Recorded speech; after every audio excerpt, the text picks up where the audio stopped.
today, President, fellow Toastmasters. It is an honor for me tonight to share my speech before you and with the distinguished guests from many clubs. The primary purpose of my speech tonight is to share with you about the lady who has impacted my life. At the same time, in doing so, I hope that it can touch your heart to also feel that something special in your life. Ladies and gentlemen, the woman after my heart is my foster mother. When I was a young when I was young, as a child and as a young adult, she never laid a finger on me to hurt me. Neither did she use a rock to punish me when I'm out of line. What she needed to do was simply to enlarge the eyeballs, stare at me, and I would know instinctively that whatever I've said and whatever I've done were not acceptable behavior. This was how she disciplined me. As a young man, I had many dreams, but very little goals in life. I was given a lot of freedom to explore, experiment, whatever the world can give to me. I have numerous interests, but they are all short-lived. So for all these misdirected ways of thinking, she has only 4 words to encourage me. And these are the 4 words. She's a Cantonese, so she said, 勤工好快. In English, this means putting in a lot of effort at the beginning, but nothingness come out at the end.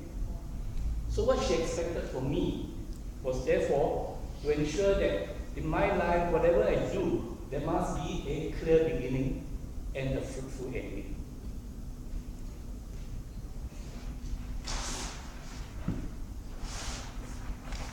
My time to serve the nation came.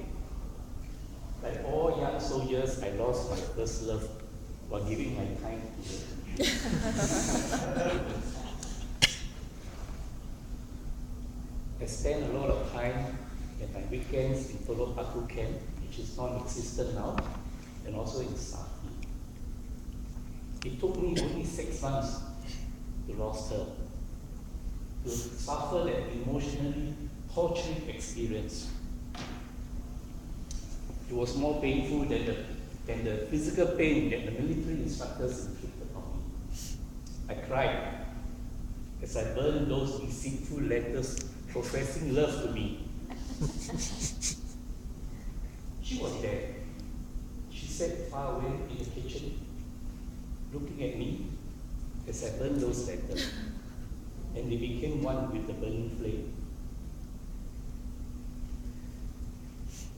Little did I care at the time how I had hurt her. I can imagine now that she must be very disturbed seeing her young soldier there with tears coming down from her eyes. I had hurt her without realizing it. We were poor, very poor. With her hard-earned income as a domestic worker, she saw me through university and gave me the chance to do what I could be today. She has some words for me.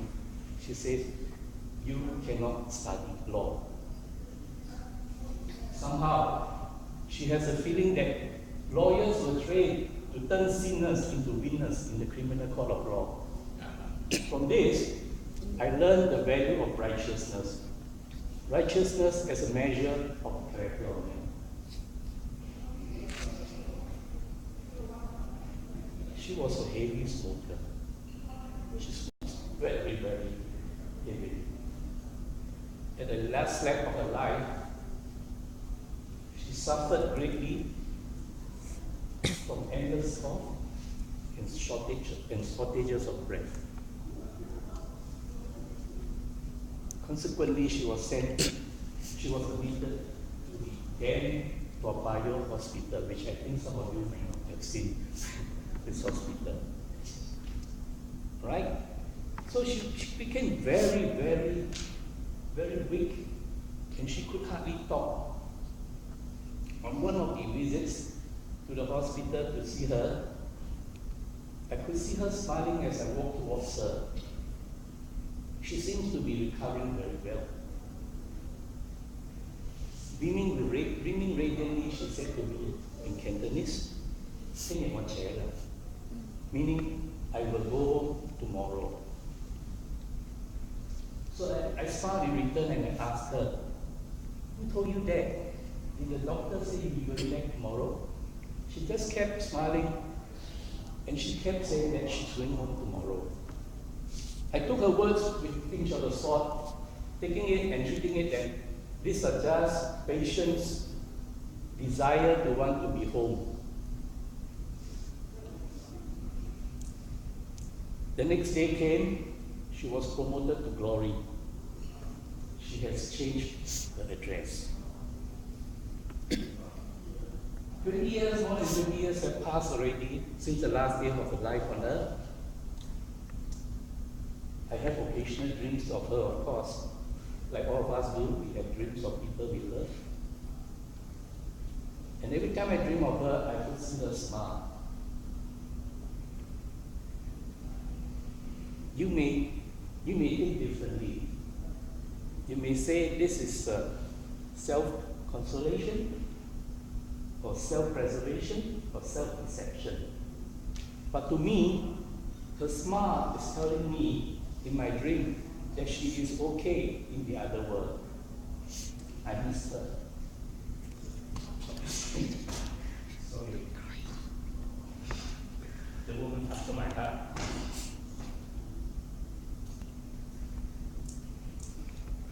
Used before. For all her goodness, her care, concern, and love for me, I saw grace in her. I saw unconditional love showered all over me. I wish I could have done more for her, but I did not. I only gave her worries, I gave her headaches, and I gave her loneliness.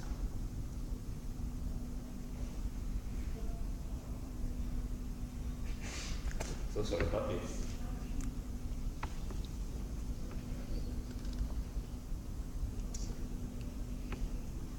I was busy chasing for that pot of gold at the end of the rainbow. Very frequently I told her, I'm not free. I told her, I have to prepare for an important meeting. I told her, I have a business trip to Timbuktu. She took all this in good stride. And her love never wavered at all. She was there with me to take and to take in good times as well as in bad times.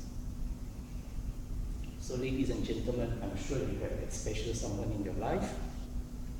I'd like to urge you, I'd like to call upon you, and I'd like to implore you to spend quality time with that person, with her.